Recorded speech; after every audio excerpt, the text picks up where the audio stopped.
Assalamualaikum warahmatullahi wabarakatuh.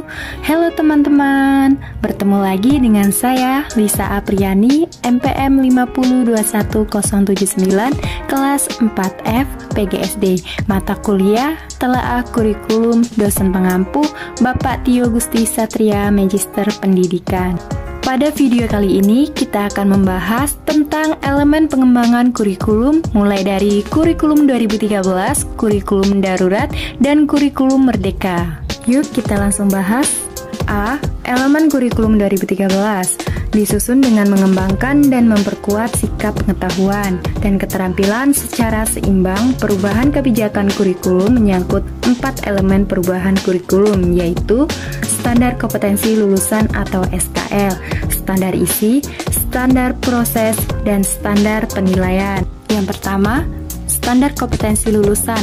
Menurut pasal 35 Undang-Undang Nomor 20 Tahun 2003 disebutkan bahwa standar kompetensi lulusan merupakan kualifikasi kemampuan lulusan yang mencangkup sikap pengetahuan dan keterampilan peserta didik yang harus dipenuhinya atau dicapainya dari suatu satuan pendidikan pada jenjang pendidikan dasar dan menengah. 2.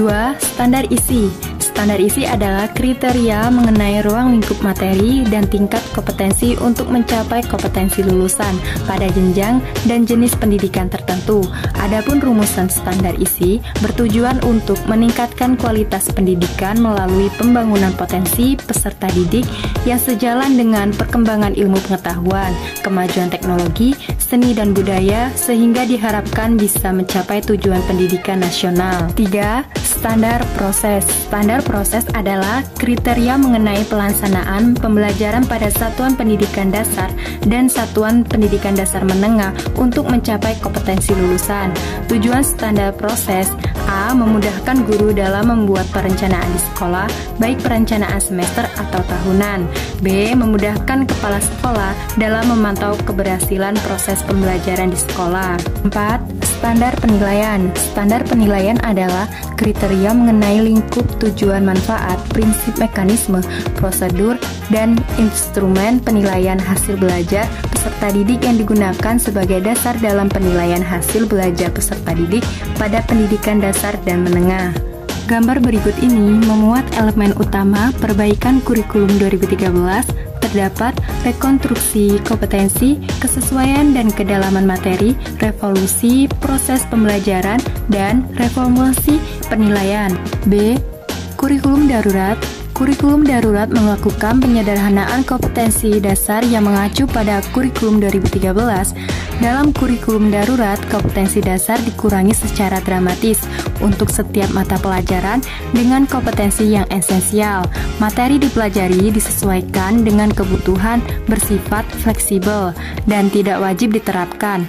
Sekolah yang terdapat di wilayah dengan kondisi khusus diberikan kebebasan dalam memilih kurikulum untuk diimplementasikan dalam pembelajaran di sekolah. Kegiatan pembelajaran dilakukan secara daring atau online dengan PBJ atau pelajaran jarak jauh.